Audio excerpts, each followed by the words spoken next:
Let me go across now to Bhim Army Chief Chandrasekhar Azad, who's joining us here on the show. Chandrasekhar जी, पहले आपकी प्रतिक्रिया जानना चाहूंगी आज के इस वर्डिक्ट पर। जी धन्यवाद आपका बहुत बहुत। और प्रतिक्रिया ये है कि 5 स्वर्ण जाति के जजों ने ये तय किया कि जो स्वर्ण जाति को 10% आरक्षण मिलता आ रहा है वो मिलना चाहिए नहीं मिलना चाहिए। 3 ने कहा मिलना चाहिए, 1 ने कहा कि मिलना तो चाहिए, लेकिन क्योंकि गरीबों को आर्थिक आधार पे तो एक SC ST OBC को मिलना चाहिए। 2 जजों का ये मानना था और अंत में फैसला आया कि 3-2 की बहुमत से जो याचिका थी उसको खारिज किया था, EWS रहेगी। तो मैं ये समझता हूं कि जिस न्यायिक व्यवस्था में SC ST OBC के लोग नहीं है उनको वहां से न्याय मिलने की उम्मीद 0 है और आज ऐसा ही माननीय सुप्रीम कोर्ट में हुआ। लेकिन चंद्रशेखर आजाद जी, एक बात बताइए कि इसमें आपका ऑब्जेक्शन एग्जैक्टली है क्या? क्योंकि अगर वर्डिक्ट देखा जाए तो जो ये 10% कोटा की बात कर रहे हैं EWS कैटेगरी के लिए, वो जो 50% कोटा है उसको इफेक्ट नहीं करेगा। बिल्कुल सहमत हूं, लेकिन क्या कॉन्स्टिट्यूशन में, क्योंकि न्याय व्यवस्था की जिम्मेदारी है कॉन्स्टिट्यूशन का एक्सप्लेनेशन करना, तो क्या संविधान में आरक्षण की व्यवस्था आर्थिक आधार पे है? इसका जवाब भी सुप्रीम कोर्ट को देना पड़ेगा। फिर दूसरी बात जो जस्टिस ललित साहब ने कहा, जस्टिस भट्ट ने कहा कि बिना, अगर हम गरीबों की बात करें तो बिना SC ST OBC को इसमें रखे तो ये तो इससे तो जातिवाद होगा, ये तो संविधान की मूल भावना के खिलाफ है, उसको भी तो हमें जनता के सामने लाना चाहिए। फिर बड़ी बात यह है कि आरक्षण है क्यों? आरक्षण इसलिए है कि जिन समाजों का प्रतिनिधित्व नहीं है उनको मुख्य धारा में लाने के लिए और डाइवर्सिटी रखने के लिए आरक्षण की व्यवस्था है। तो आप मुझे बस ये बताएं, क्या स्वर्ण जाति के लोगों का क्या प्रतिनिधित्व भारत की किसी व्यवस्था में किसी भी संस्था में कम है? तो जब हम आधार रिपोर्ट देखेंगे तो पता लगेगा कि कम नहीं है, ज्यादा। हम जिस 10% की बात कर रहे हैं, तो अगर हम जातीय जनगणना कराएं तो पता लगेगा कि आबादी पर मूल से 15% है स्वर्ण जाति के लोगों की। तो चंद्रशेखर आजाद जी, इसका क्या हल है? क्या आप चाहते हैं कि जो 10% से सोशली बैकवर्ड को एक्सक्लूड किया गया है, अगर उनको भी इंक्लूड कर लिया जाए तो आप सहमत होंगे इस 10% कोटा से? मैं बस एक तरफ आपका ध्यान आकर्षित करना चाहता हूं जी। एक जज है JB पार्डीवाला जो गुजरात हाईकोर्ट से आए हैं सुप्रीम कोर्ट में। 2015 का उनका एक ऑर्डर था जिसमें उन्होंने लिखा आरक्षण और करप्शन ने भारत को बर्बाद कर दिया है। जो आरक्षण के इतने विरोधी हैं, जिन पर महाभियोग के लिए 58 सांसदों ने साइन किया हो, फिर उनको अपना फैसला पलटना पड़ा हो, जिनको यही नहीं पता कि आरक्षण 10 साल के लिए है या संविधान की मूल भावना में है, अगर ऐसे जज बैठ के फैसला देंगे तो अंतिम फैसला ऐसा ही आना है। EWS पूर्ण रूप से गलत है। EWS का जो आधार है वो संविधान में है ही नहीं। मेरा विरोध है कि संविधान का वायलेशन हुआ है, इसलिए मैं ये बात कर रहा हूं। और रही बात जो आप मुझसे सवाल पूछा आपने मुझे कि इसका मैं किस चीज से सहमत हूं, मैं चीज से सहमत होता हूं कि भारत में जातीय जनगणना होकर ये पता लगे कि किस समाज के पास, किस जाति के पास कितने रिसोर्स हैं, कितनी उसकी भागीदारी है, उसके बाद सभी लोगों को बराबरी की हिस्सेदारी देश में मिले। ये कहने से एक जज उनमें से उनका बयान यह है 73 साल से आरक्षण कब तक चलेगा? तो जब तक इस देश में जातिवाद रहेगा, जब तक इस देश में कॉलेजियम सिस्टम बना के SC ST OBC माइनॉरिटी के लोग घुसने से रोका जाएगा, जब तक all India judicial service commission नहीं बनेगा, जब तक जातिवाद नहीं खत्म होगा, भेदभाव नहीं खत्म होगा, जब लोग भूख के कारण भूखे पेट सोएंगे, जब बिना छत के सोएंगे, तब तक जब तक भारत में मूल सुविधा व्यक्ति को नहीं मिलती तब तक आरक्षण रहना चाहिए। और आरक्षण मिलना ही है तो सबको मिले आबादी के आधार पे, क्योंकि जब देश बटा है, जब देश आजाद हुआ। लेकिन चंद्रशेखर आजाद जी, आरक्षण आबादी के आधार पर नहीं, आरक्षण जो उसका पर्सपेक्टिव है वो है कि हिस्टोरिकल रॉन्ग्स को भी राइट किया जाए। और जैसे आपने बोला कि जो पिछड़ी जातियां उनको मेन स्ट्रीम में लाया जाए, उनके पास जॉब्स होनी चाहिए, एजुकेशन होना चाहिए। अगर वो 50% कोटे से वो मिल रहा है, उसके साथ साथ जो कि अच्छी एजुकेशन नहीं अफोर्ड कर पाते हैं उनको भी एक तरह से बूस्ट मिल रहा है 10% रिजर्वेशन से, तो इसकी तो आपको सहमति देनी चाहिए, आपको इसको एनकरेज करना चाहिए, क्योंकि वो भी एक तरह से पिछड़ गए हैं ना।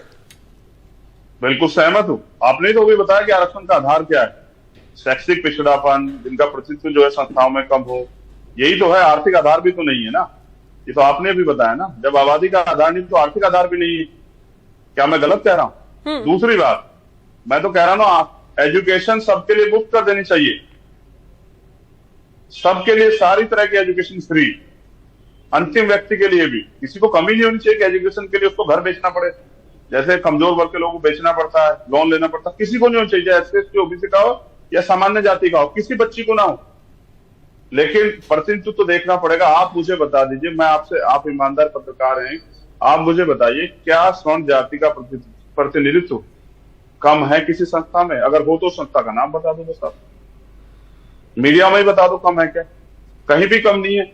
ऊपर से बैच ने मांग की कि डाइवर्सिटी तब रहेगी, आपके ऊपर आरोप लगेगा, 5 जज स्वर्ण जाति के हो, आप स्वर्णों के पक्ष में आपको मीडिया विरोध में फैसला देना। आपके बच्चे भी घर में पूछेंगे कि क्या फैसला दिया, आपके रिश्तेदार भी पूछेंगे, तो इसमें एससी एसटी ओबीसी के लोग भी रख लो, तो क्यों नहीं रखा? अब तो एससी के 2 जज है वहां, ओबीसी का 1 जज है, माइनॉरिटी का भी 1 जज है, एससी का भी 1 जज है, क्यों नहीं रखा?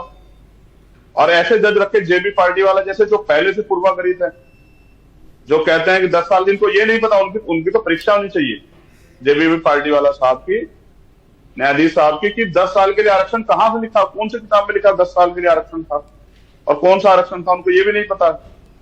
तो जिन जजों को ये भी नहीं पता कि कौन सा आरक्षण कितने समय के लिए था, वो बैठ के फैसला देंगे, तो मेरा सवाल बनता है कि वहां एससी एसटी ओबीसी के लोग क्यों नहीं थे? और जैसे आप मांग कर रहे हैं ना, अभी आपने भी कहा कि स्वागत करना चाहिए, वो जो लोग वंचित थे, जो लोग नहीं मिल रही थी अच्छी शिक्षा, तो मैं ये कह रहा हूं कि सुप्रीम कोर्ट और हाई कोर्ट में जो कॉलेजियम सिस्टम लगा के बैन कर दिया है, तो all India judicial service commission की मांग भी करते हैं। और मैं यहाँ से आपके चैनल के माध्यम से कहता हूँ, इसका तो स्वागत करता हूँ कि उन्होंने जो फाउंडेशन थी 50% की, वो खत्म कर दिए। तो अब जो है, मैं पिछड़े वर्ग के लोगों से रिक्वेस्ट करता हूँ कि वो आए, सरकारों से मांग करें कि उनको उनकी आबादी के हिसाब से तो मिले।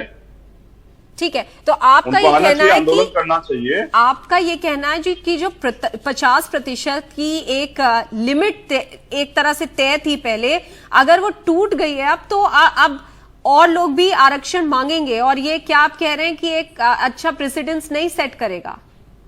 नहीं, मैं ये भी कह रहा हूँ, आपका मेरा बिल्कुल कॉमन सवाल है देहाती भाषा में, अगर एक बाप को अपनी बेटी के पक्ष में या विरोध में फैसला देना हो, तो उसका जब वो फैसला दे रहा होगा तो क्या वो बाइस नहीं होगा?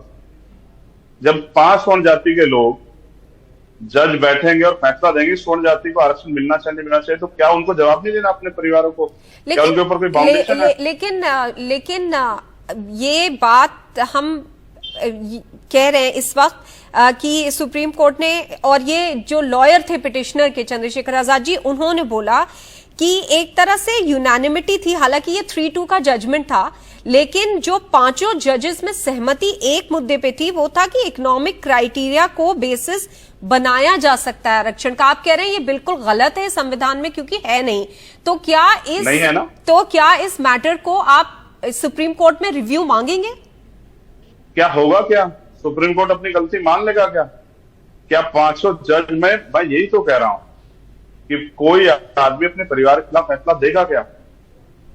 5 जज स्वर्ण जाति के हैं, क्या वो अपने परिवारों को, रिश्तेदारों को क्या जवाब दें? क्या उनकी जाति को प्रिविलेज नहीं मिल रहा है? आप मुझे बताओ, 5 जज किस जाति के हैं? स्वर्ण जाति के हैं या नहीं? आप बताइए, क्या उनके परिवारों को, रिश्तेदारों को प्रिविलेज मिल रहा है? जब अपने रिश्तेदारों को कुछ सुविधा देनी होगी, तो क्या वो उसमें जो है कहीं ना कहीं जो है घालमेल नहीं होगा? तो मैं इसलिए सवाल उठा रहा हूं क्योंकि कहा जस्टिस ललित साहब ने और जस्टिस जो है भट्ट साहब ने, इस बात को भी तो गौर करना पड़ेगा ना कि बिना एससी एसटी ओबीसी के जब हम गरीबों की बात करते हैं, तो ये तो, इससे तो जातिवाद होगा, ये हमारे संविधान की मूल भावना के खिलाफ ये वायलेशन होगा अगर हम एससी एसटी ओबीसी को इस 10% में शामिल नहीं करते। तो ये भी तो कहा है। तो मैं कह रहा हूं, तो क्या इस मुद्दे पे आप रिव्यू मांग सकते हैं सुप्रीम कोर्ट में, ये कह के कि जो इकोनॉमिकली बैकवर्ड भी ज्यादातर हैं वो पिछड़ी जाति के लोग हैं, तो अगर उनको एक्सक्लूड कर दिया जाएगा इस 10% कोटे से, तो ये जस्ट नहीं होगा। इस पॉइंट को लेकर क्या रिव्यू मांगा जा सकता है? मुझे जब तक वहां all India judicial service commission बनके एससी एसटी ओबीसी माइनॉरिटी के दरवाजे नहीं खुलते, तब तक मुझे ऐसा लगता है कि वहां से न्याय की उम्मीद दलित पिछड़ों के लिए मात्र एक भ्रम है और कुछ नहीं। और इसलिए मैं कहता हूं कि जुडिशरी में जातिवाद है, और जातिवाद के कारण जब एससी एसटी ओबीसी के मामलों पर चर्चा होती है या उनके मामलों पर जवाबदेही होती है, तो कलम कभी भी जो है वो सकारात्मक नहीं होती। इसके कई फैसले हम देख चुके हैं। ये तो इसलिए मैं कह रहा हूँ कि रिवीजन में क्योंकि न्याय व्यवस्था है, जाना पड़ेगा तो रिवीजन में जा सकते हैं, लेकिन मुझे कोई उम्मीद नहीं है। मैं तो चाहता हूँ सरकार जितना जल्दी हो सके कोलिजन सिस्टम खत्म करे, ऑलरेडी एजुकेशन सर्विस कमीशन लाए और हर व्यक्ति को सुप्रीम कोर्ट में, हाई कोर्ट में जाने का अधिकार दे। और जब वहां वंचित वर्ग के लोग पहुंचेंगे तब मुझे लगता है कि फैसले बायस्ड नहीं होंगे और डाइवर्सिटी बनी रहेगी और फैसलों पे ज्यादा शिकायत लोगों को नहीं रहेगी, क्योंकि मुझे लगता है कि तब एक तरफा फैसले देने से पहले सोचना पड़ेगा। आखिरी सवाल फिर आपका ये मानना है कि आप कोई जुडिशियल हल इसमें नहीं की उम्मीद नहीं रखते हैं, आपको एक राजनीतिक हल दिखाई पड़ रहा है, क्या ये आपका कहना है? नहीं, मेरा कहना यह है कि जब 3-2 के बहुमत से ऑर्डर हुआ है तो अगर यही चेक करना है तो जिस तरह से वोटिंग होती है, जनता में वोटिंग करा के देख लीजिए कि इसका फैसला क्या है।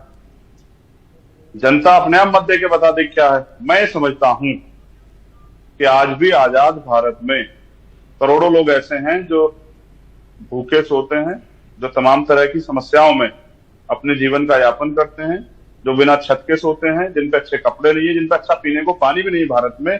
उन वर्गों के बारे में भी वहां सुप्रीम कोर्ट में बैठने वाले जजों को सोचना चाहिए कि उनका हिस्सा छीन के किसी को नहीं देना चाहिए। और अगर आप वो 10% दे रहे हैं तो इसमें भी SC ST OBC के लोगों, जैसा जस्टिस ललित साहब ने कहा, मैं उन्हीं की बात को कोट कर रहा हूँ, जस्टिस बरसात की, उनको भी जो है इसमें इंक्लूड करना चाहिए अगर वो अलग से दे रहे हैं। जबकि आर्थिक के आधार पर आरक्षण संविधान का वायलेशन है, इसलिए मैं इस पे असहमत हूँ। और ये लोकतंत्र है, मेरी आजादी है कि मैं सहमति और असहमति दर्ज करा सकता हूँ। जी बिल्कुल, इसीलिए आपका यहाँ पे हमने आपकी प्रतिक्रिया भी इसीलिए मांगी है। Chandrashekhar Azad, many thanks for speaking with us. धन्यवाद, बहुत बहुत धन्यवाद।